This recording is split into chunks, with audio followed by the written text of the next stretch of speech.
तो hello guys, good morning. तो मु 2 दिन है दिल्ली रू आइली ये मो आम घर परिस्थिति एत जटिल भावुली कड़े बुलाबुली किंतु किसी बिल्कुल कौटी बुली होनी परिस्थिति मुझे तुमको देखा आम घर बाहर एटा पोखरीटा एत पानी जे पूरा देख पूरा पाखु पानी पड़ी आम घर आम दादा घर एटा आम आंब गछ ये सब पानी बुड़ी जाइए आम घर को रास्ता। तो यही हूँ मुख्य असुविधा पूरा पानी ही जाइए देखिए पानी देखा कम किंतु पशिले बहुत माने तथापि आंठू पर्यंत पानी हम।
पानी आधार देखिपे तले लाट्रिन टा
घर छात ऊपर कंडीशन देख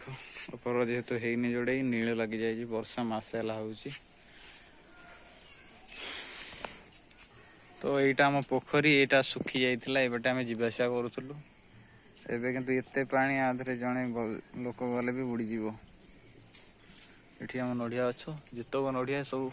तले ही पड़ू से पानी रे बोलो नड़िया पड़ी बुझल ना ओए देख ये ही नड़े पड़ी देख देख नड़िया पड़ी केमी आने ये देख सुखिला नड़िया बड़टा किंतु